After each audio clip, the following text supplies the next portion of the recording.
자, 중증검찰센터 함께할 세 분 소개를 해드리겠습니다. 먼저 우리 지난주에 나오셔가지고 돈가스 발언이 굉장히 인상적이었던 분인데요. 예. 아, 네. 자, 우리 김정환 변호사 나오셨습니다. 어서 오십시오. 네, 안녕하세요. 네, 반갑습니다. 그리고 김규현 변호사 함께하십니다. 어서 오십시오. 안녕하세요, 김규현입니다. 네, 그리고 우리 한결의 식구입니다. 한결의 이춘재 논설위원도 함께합니다. 어서 오십시오. 네, 안녕하세요. 네. 이춘재입니다. 우리 이춘재 위원은 제가 기사에서 그 소위 말하는 그 바이라인으로만 뵙다가 이렇게 실물로 뵈니까 반갑습니다. 오늘 맞습니다. 궁금한 거 많습니다. 많이 여쭤보겠습니다. 여기 전문가 계시니까. 예, 마이크를 조금만 가까이 써주시면 좋겠습니다. 네. 예. 자, 본격적인 내용 이야기하기에 앞서서 우리 김규현 변호사가 지금 이제 우리 박정훈 대령 관련해서 재판이 진행됐다고 지난주에도 저희가 뭐 언급을 했었는데 전할 이야기가 있다고 하셨어요? 전할 이야기라기보다는 이제 지금 재판이 다시 시작돼가지고요. 제가 다시 바빠지고 있습니다. 이제 내일 강혜경 씨 창원지방법원에서 1회 재판기일 첫 재판이 시작이 되고요. 박정훈 대령은 모레 금요일 날 서울고등법원에서 이제 항명 사건의 2심 재판이 시작이 됩니다. 그렇게 될 예정이고 이제 강혜경 씨 같은 경우 그래서 많은 관심을 좀 다시 좀 부탁드린다는 취지에서 공지를 한번 드리고 강혜경 씨 같은 경우에는 사실 공익 신고자로서 그렇죠. PC랑 핸드폰 그냥 다 드렸어요. 이 이유는 나쁜 사람들 잡아달라, 정치인들 뭐 그런 비리를 잡아달라고 제공을 했는데. 그거는 좀 굉장히 지지부진했고 도리어 공익신고자 강혜경 씨의 치부를 탈탈 털듯이 그 핸드폰에서 찾아내가지고 반대로 그걸 기소해버렸어요. 그러니까 그걸 기소하고 오히려 지금 강혜경 씨 뭐 저도 지난주에 뵀지만 본인이 오히려 돌려받은 전화기와 컴퓨터를 가지고 본인이 자료를 정리하고 있더라고요. 예, 그렇습니다. 그러니까 다시 지금 시작하는 느낌이다라고 하면서 심지어는 그 모르겠어요, 검찰 생활을 하셨으니까 지금 창원, 서울중앙지검 그리고 뭐 대구 또 부산의 뭐 박형주 장건 관련해서 또 부산 뭐 이거 계속 뺑뺑이 돌리는 것 같더라고요. 이게 좀 굉장히 재밌는 게요. 일단 PC와 핸드폰을 줬습니다. 그럼 정치인들에 대한 건 다 찾아내가지고 일단 다 뽑고 그리고 수사를 시작해야 될 거 아닙니까? 근데 그런 말을 했어요. 검찰이 예전에. 지금 입건돼 있고 우리가 수사 중인 거는 정치자금법 위반 명태균, 뭐 윤석열 뭐 이런 사람들 뿐이고 다른 정치인에 대해서는 이 수사 대상 바뀌다. 이런 얘기랑 그랬기 때문에 포렌식을 PC에서는 우리는 한정적으로 그거에 대해서만 뽑은 것이다 이렇게 얘기를 해요. 그래가지고 저희가 PC랑 이런 거 돌려받아갖고 포렌식을 해보니까 검찰이 기존에 뭐 수사했던 것보다 훨씬 더 많이 있는 거예요. 다른 정치인들에 대해서. 그래가지고 저희가 정리를 하고 있는 상황이고. 근데 검찰은 뭐 일견 맞아요. 자기 수사 대상에 대해 한정된 범위에서만 포렌식을 했다. 그거는 뭐 100번 양보해서 그렇다고 봐줄 수 있어요. 근데 그럼 강혜경 씨의 치부가 되는 그런 자료들은 왜 포렌식을 했냐고요. 그렇죠. 그 얘기를 안 할 수가 없는 겁니다. 그런 부분이 있어요. 그리고 이제 박정훈 대령 같은 경우에도 이제 1심 법원에서도 군 검찰의 수사는 표적 수사이고 뭔가 공소권을 남용한 것을 의심된다고 대놓고 쓸 정도로 깠거든요. 그러니까 이거는 항소를 하지 말았어야죠. 양심이 있다면. 근데 그 수사를 받고 있는 공소권을 남용해가지고 뭐 직권남용, 뭐 감금미수 이런 걸로 지금 수사를 받고 있는 그 군검사들이 그대로 항소를 하고 그대로 재판에 들어옵니다. 그래요. 굉장히 부적절하죠. 그러면 이게 저 말씀하실 때 제가 뭐 종종 다른 채널에서도 뵙거나 그러면 특검이 필요하다라는 얘기를 계속 꾸준히 하고 계신다는 거죠. 그렇습니다. 이 최상병 특검법이 3번이나 거부권 행사됐지 않습니까? 뭐 저희가 뭐 대선도 남아 있고 하니까 지금 뭐 1년 반 거의 2년을 기다려 왔는데 뭐 2달 더 못 기다리겠습니까? 반드시 특검이 돼가지고 이걸 좀 바로 잡았으면 좋겠다. 필요합니다. 알겠습니다. 그리고 저 군검사들 지금 수사받고 있는 표적 수사하고 감금미수 직권남용 저지른 군검사들이 재판 그대로 들어오고 있잖아요. 이거 들어오게 하면 안 되죠. 군검사를 교체를 해줘야죠, 국방부에서. 그러니까요. 그리고 이분들에 대한 수사를 군검찰에서 하고 있습니다. 자기가 자기 수사를 합니다. 자기가 되겠습니까? 오른손이 왼손 말하고 있는 거예요. 그러니까 그래서 국방부에다가 저희가 이제 특임 검사를 임명해서 수사를 해야 된다. 이거는 독립적으로 그렇게 주장을 하고 있습니다. 뭐 이렇게 몰랐던 내용인데. 듣다 보면 정말 말 안 되는 일들이 이렇게 아무렇지도 않게 벌어지는구나 라는 생각이 듭니다. 오늘 그리고 이제 저희 뉴스타브에 첫 출연해 주신 우리 이춘재 논설위원께 좀 여쭤보고 싶은데 그 재작년이었나요? 그 검찰 국가의 탄생이라는 책 쓰셨지 않습니까? 그러니까 검찰 출입하고 이제 법조 출입하신 게 그 경력으로 치면 몇 년이나 되신 거죠? 글쎄요, 한 15년 좀 넘지 않을까 싶은데요. 뭐 현장에 나가서 이제 한 걸 따지면 한 15년 가까이 된 것 같아요. 그럼 처음에 왜 검찰을 접하셨을 때 기자로서 그리고 그때부터 뭐 쭉 봐오신 것들이 있고 또 윤석열 정부 겪으면서 이런 책도 쓰셨을 텐데 그때의 검찰하고 지금 검찰하고 다릅니까?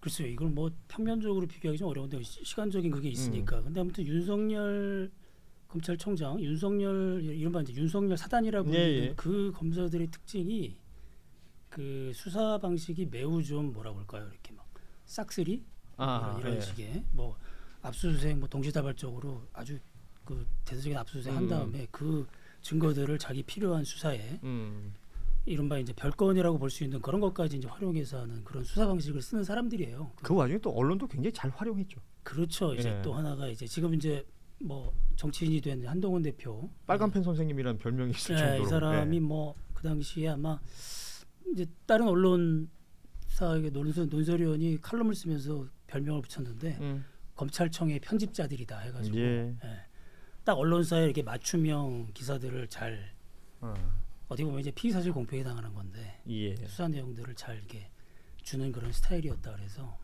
그러니까 윤석열 사단이라 불리는 그 검사들의 수사 특징, 수사 방식은 이전에 있었던 검찰하고는 완전히 다른 그런 방식들이죠. 매우 뭐 하여튼 언론을 굉장히 잘 이용하고 잘 활용하고 그리고 언어의 마술사들 표현해 주셨지만 뭔가 이렇게 싹쓸이란 표현해 주셨는데 이제 그걸 또 다른 형태의 표현법으로 굉장히 폭력적인 수사 방법이었다.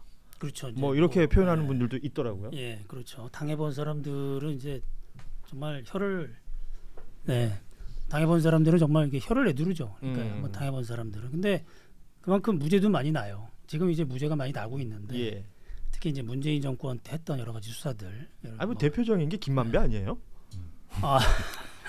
진짜 이 뉴스가 너무 그냥 아무렇지도 않게 쓱 지나가 버렸는데 대장동 사건의 주요 피의자였던 사람들 무죄 나온 사람 지금 있습니다. 그렇습니다. 2심이 그렇게 마무리가 되고 이제 대법원 남았다 하더라도 뭐 웃기잖아요. 그렇게 세상을 떠들썩하게 만들었었는데. 근데 이제 대장동 본류는 아직 있으니까 김만배가 이제 연루된. 근데 뭐 그걸 떠나서 아무튼 여러 가지 지금 뭐 김학의 사건, 긴급 출금 사건, 김학의 뭐 오랜만에 듣네요. 탈원전 사건, 뭐 여러 가지 것들. 이번에 최근에는 또 청와대 선거 개입이라고 그렇죠. 울산시장 선거 이거 이제 항소심에서 무죄가 났고 이런 것들을 봤을 때는 그 당시에 그 윤석열 사단이 했던 그 수사들 아까 이제 우리 폭력적으로 했습니다만은 되게 또 그렇게 하다 보니까 약점이 있어요. 그래서 판결 이제 나눈 걸 보면은 상당히 그 허점이 많은 그런 수사였다 그러니까 검사 윤석열의 이제 기소를 할 거 아닙니까 검사가. 그러니까 무죄율 뭐 이 비율로 따지면 무죄율이 굉장히 높았다 그러더라고요. 지금 이춘재 의원님께서 말씀하신 것만 다 해봐도 무죄가 더 많은 것 같아요. 유죄보다 절반 이상이 무죄입니다. 근데 이제 초임 검사 때 교육을 받을 때도 이런 말까지 들었어요. 교관 교수 검사죠. 그분한테도 검사가 무죄를 받으면 사직해야 된다. 나가야 된다. 그 정도로 이 검찰권 기소권이라는 게 무서운 권한이고 굉장히 신중하게 행사돼야 되는 권한이다. 무죄 받으면 나가라. 이런 소리까지 할 정도로 지금 신중해야 되는 거거든요. 근데 지금 절반이 무죄 나오고 있어요. 윤석열 사단 다 나가야죠. 근데 윤석열 사단의 방식은 일단 기소하고 봐라 그거죠. 일단 기소하고 그렇습니다. 봐라. 유죄 무죄 따지는 게 아니라. 댓글이 올라오는 건 김정환 변호사는 아무 말도 안 하냐라는. 저요. 아니 아직 헌법재판소가 안 나와서 대한민국의 최고 검찰 전문가 두 분이 말씀을 하시니까 저도 들으면서 배우고 있습니다. 고개를 끄덕이면서. 근데 저는 또 이제 배우고 있는 사람 학생 입장에서 한번 말씀을 드리면 저는 이제 로스쿨 출신의 변호사거든요. 로스쿨 그 과목에 그러니까 검찰과 관련된 이야기를 잠깐 말씀드리면 경찰 실무가 있고 검찰 실무가 있고 형사재판 실무가 있어요. 경찰 실무의 핵심은 피의자의 말을 믿지 말아야 합니다. 검찰 실무의 핵심은 경찰의 수사 보고서를 믿지 말아야 해요. 형사재판 실무의 핵심은 검찰의 공소장을 믿지 마라. 이게 이제 결국 수사, 기소, 재판이 분리되는 법치주의에 대한 이야기를 하는 거거든요. 그렇겠군요. 그러니까 수사, 기소, 재판 그게 한꺼번에 몰려 있는 게 원님 재판이잖아요. 원님이 수사해서 유죄를 내고 마음대로. 그렇죠. 포청천. 근데 이제 수사와 기소와 재판을 분리하는 게 현대 법치주의의 가장 중요한 원칙인데 이게 이상하게 우리나라에서는 이게 검찰이 가운데 기소와 관련된 역할에 이제 핵심이 있는 게 아니라 자기들이 수사를 다 해요. 그리고 재판, 기소 이후에는 자기들 재판이거든요. 그러니까 너무 넓은 범위에서 사실 권한을 가지고 있었던 거예요. 그래서 지금 검찰에 대한 구체적인 이야기들은 두 분 전문가들 말씀이 들으면서 배우고 있었고 저는 이제 변호사 입장에서 혹시 그 시청자 입장들한테 검찰이 어떤 문제가 있냐라고 했을 때 그 원론적인 이야기. 검찰이 뭐가 문제가 있었다. 이 얘기해 주시니까 그 원님 재판 얘기를 해 주시니까 그 내란 우두머리 혐의를 받는 윤석열 피고인의 그 첫 재판 얘기를 안 할 수가 없네요. 그 뭐 어차피 보셨겠지만 직위원님 재판. 쥐사또. 쥐사또는 좀 그렇구나. 뭐 여러 좀 지적할 부분들이 많습니다만 총평을 한번 부탁드리자면 그 재판은 어떻게 느끼셨어요? 이게 그 재판의 그러니까 지금 피고인을 너무 이렇게 뭐라 그러죠? 너무 이렇게 존중한다고 해야 되나? 이게 그런 느낌을 받았으니까. 피고인이 존중입니까? 아니면 피고인이 법정을 우습게 하는 겁니까? 뭐 그런 것도 있을 수 있겠죠. 이게 지금 어떻게 보면 내란 우두머리인데, 내란 수괴인데 사건 자체가 되게 이제 엄중한 사건이고 그러면 재판부에서 이렇게 소송 지휘를 좀 강하게 할 필요가 있거든요. 지금 뭐 90분 가량 혼자서 떠든다는 건 과거의 다른 재판에서는 상상할 수 없는 일이고, 그래서 그 뉴스를 본 다른 법조인들이 모두 그런 얘기를 하더라고요. 왜 저렇게 재판부가 그 90분 이상 떠들게 놔두느냐, 말도 안 되는 얘기를 할 때는 재판부가 제지를 하고 그다음에 나중에 이제 그 증인 신문이나 변호인 그런 신문을 통해서 다 이렇게 확인해 나가는 거지. 혼자서 그렇게 막 말도 안 되는 그런 주장들을 할 때 재판장이 제지를 해야 된다 이런 얘기를 많이 했었거든요. 많이 하더라고요. 그러니까 이번에 보면은 뭐 그 처음에 뭐 직업 물어보는 그런 것부터 인용 신문을 할 때 여러 가지 뭐 그 전에 뭐 법정 촬영 자체를 금하고 이런 자체들이 과도한 특혜를 베풀어서 이건 일단 특혜다라고 단정할 수 있는 거죠. 그렇죠. 뭐 전직 대통령들 다 그러니까요. 촬영을 했으니까 그래서. 지금 재판 자체는 이제 뭐 내용도 공정해야 되지만 사실은 진행되는 외관도 공정해야 되잖아요. 그게 상당히 중요한 건데 일단 그 측면에서는 좀 신뢰를 잃어버린 것 같아요. 이 재판부가. 그 두 분에게는 그것도 여쭤보고 싶어요. 이게 저희가 이제 중증 검찰센터니까 이번 재판에서 검사들의 행동을 많이들 얘기하지 않습니까? 그 다 죽어가는 목소리로 PPT를 띄워놓고 피고의 눈을 쳐다보지 않고 서류만 들여다보면서 쭉 읽어 내려가는 그 모습. 원래 검사들 이럽니까? 재판 들어가면? 보통은 그래요. 저희가 드라마를 너무 많이 봐가지고 이제 그러는데 사실은 이런 재판은 그 사람들의 관심을 받고 있는 거고 지금 이 위원님께서 말씀해주신 것처럼 외관 말씀을 하셨는데 사실은 모든 국가기관은 국민의 신뢰를 먹고 사는 거고요. 사법부야말로 국민의 신뢰를 먹고 살기 때문에 공정성의 외관이라고 하거든요. 그러니까 실질적인 공정성 추구 플러스 이 재판이 어떻게 진행된다라는 것에서 절차와 어떤 국민들에 대해서 그 외관적인 모습을 완벽한 신뢰를 주는 게 필요한데 그 부분에서 지금 초기에 약간 실패를 하고 있는 것 같아요. 이렇게 되면 이게 이 재판뿐만이 아니라 사법부에 대한 전반적인 어떤 불신이라는 것이 지금 굉장히 팽배해 있잖아요. 그래서 지금 저는 그 직위원 재판부가 이런 공정성의 외관에 대한 좀 더 많은 신경을 써야 된다. 굉장히 큰 걱정스러운 상황이다 이렇게 생각을 하고 있죠. 그 검사 출신으로서 김규현 변호사는 이번 재판에서의 검사들의 모습 좀 실망스럽긴 합니다. 솔직하게 말씀드리면은 윤석열을 기소하신 검사님이 제가 모셨던 분이에요. 그래서 잘 알아요. 그렇잖아요. 공무원의 표본 같으신 분이고 굉장히 공정한 분이거든요. 왜 이렇게 쪼르셨는지 모르겠습니다. 당당하게 해도 될 것 같고. 그 우리 흔히 하는 말로 쫀 게 맞습니까? 쫄았다고밖에 볼 수 없어요. 기에 눌린 것 기에 같아요. 눌리죠. 윤석열 보면 그럴 수밖에 없는데. 근데 쫄았다는 표현을 이렇게 고급스럽게 할 수가 있나요? 보통 근데 이제 김종환 변호사님께서 원래 공판 검사들이 일반 사건에서 그냥 책상만 바라보고 그냥 대충 한다 이렇게 말씀하시죠. 그게 맞기는 해요. 근데 일반 사건에서는 그렇게 하는데 사실 공판 검사들이라 해도 뭔가 버튼이 눌리거나 흉악범 재판이거나 자기가 감정이입하거나 아니면 진짜 진상을 부리거나 이러면은 진짜 영화처럼 일어나가지고 막 얘기를 하기도 합니다. 이거 제대로 해라 똑바로 뭘 하는 거냐. 저도 그렇게 했었거든요. 그런 사건에서는. 이거 그런 사건이잖아요. 그렇죠. 왜 안 하냐. 이제 이해가 안 되는 것이고 검찰의 임무가 법원에 대해서 정당한 법의 적용을 청구하는 게 검찰청법에 써 있는 그 임무입니다. 저거 지금 헛소리를 계속하고 있고 자기 차례도 아닌데 계속 말을 하고 있다. 재판장님께서 소송 지휘를 좀 제대로 해주십시오. 이런 식으로 당당하게 얘기를 해야죠. 뭐 그런 요구도 없었다는 것이고 그리고 판사 그러니까 직위원 부장판사 스스로도 오히려 문제의식을 못 느꼈던 것인지 아니면 뭐랄까요 워낙에 친절한 사람이라서 피고의 배려를 그렇게 했던 것인지 그러니까요. 이 재판에 대한 비판은 뭐 계속해서 나올 것 같습니다. 짧게 말씀만 드리면은 또 이게 뭐 피고인의 인권 존중해 줘야 됩니다. 예. 근데 그것이 피고인 맘대로 하게 놔두는 거랑은 완전히 다른 거예요. 법정은 권위가 있어야 되는 거고 권위를 지켜야지 그 유지가 되는 겁니다. 앞서 잠시 언급해 주셨지만 그럼 이번에 보여준 피고인의 모습은 진상에 해당됩니까? 진상이죠. 진상이다. 네, 증인이 말하는데 자기가 왜 끼어들어요? 남들이 말하는데. 이게 그 똑같은 이제 내란 사건 12.12.5.18 예. 그거랑 이제 제가 그때 처음 제가 기자 생활 시작하면서 처음 취재한 게 그 사건이었는데 예.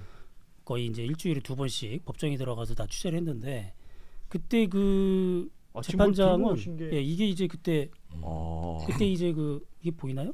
예. 네. 와, 판결 그때 판결문이에요. 그 당시에 타자기로 30형사 무판결. 예. 96년 8월 26일 날. 와, 96년. 이런 거였는데 여기 이제 보면은 여기 반란수계. 네. 반란수계 그랬죠. 반란수계 그때는 그렇게 표현했습니다. 반란수계라고 이렇게 딱 돼 있죠. 그리고 여기를 가져온 김에 좀 보여드리면 네. 여기가 이제 그 주문이 나옵니다. 여기 사형, 뭐 사형 그 다음에 이제 여기 나오죠. 사형, 징역 22년 6월 이런 식으로. 예. 근데 이때 그 분위기를 봤을 때는 전직 대통령이 2명이었잖아요. 그렇죠. 출신이고 예. 그때 이제 뒤에 전부 그 내란에 가담했던 사람들이 뒤에 다 있단 말입니다. 그러니까 재판부나 검찰 입장에서는 상당히 위압을 느낄 수 있었어요. 그때 지금 비교해 본다고 되고 그리고 이제 그 변호인들도 그 대법관 그때는 대법원 판사라고 그러는데 이 사람들 그 경력이 이제 화려한 그런 사람들이 변호인이었거든요. 예. 그래서 첫 재판서부터 뭐 이 공판 일주일에 2번 하면 안 된다. 방어권 제대로 보장이 안 된다. 그다음에 뭐 여러 가지 이제 그런 시비를 거는데 단호하게 재판장이 얘기를 합니다. 그때 김영일 재판장이 정확히 얘기를 해서 재판주의는 우리가 하니까 열심히 증인 신문이나 이런 거 충실히 하시면 된다. 그리고 검찰도 이제 그때 수사했던 그때 이제 김상희 부장 그다음에 최동국 그때 수사검사였는데 그 나중에 검찰총장 그랬죠. 예. 댓글 수사하다가 쫓겨나신 분 최동욱 이제 그분들이 이제 해서 그 정확히 얘기를 합니다. 그러니까 그런 것들이 나올 때마다 정확히 짚어주고 그 한번 그래서 재판에 이렇게 충돌이 있을 때마다 이제 변호인하고 많이 싸우니까 나중에 변호인들이 1심 막판 끝날 때 사퇴를 벌여요. 우리 사퇴하겠다고 변호인들이. 사퇴. 예. 한 달 뒤면 선고인데 그렇게 권위 있게 무섭게 하니까 그 전직 대통령 2명인데도 막 서로 손잡고 그렇죠. 무서워서 그 장면 손잡고 막 이렇게 가만 있잖아요. 네. 당시에는 그 수의를 입고 반팔 있었습니다. 수의, 네. 그리고 고무신 뭐 이런 것들이 네네. 정확히 기억난단 말이죠. 전두환 피고인도 그 정말 군 출신의 정말 권력을 휘둘렀던 사람인데 법정에서는 아주 순한 양은 아니었지만 아무튼 순하게 아주 그냥 듣고만 있는 거예요. 다 자기 변호인들이 다 얘기를 하고. 말 그대로 법정의 권위가 살아 있으니까 그게 그렇죠. 가능했던 거 아니겠습니까? 똑같은 417호 대법정인데 너무 차이가 나요.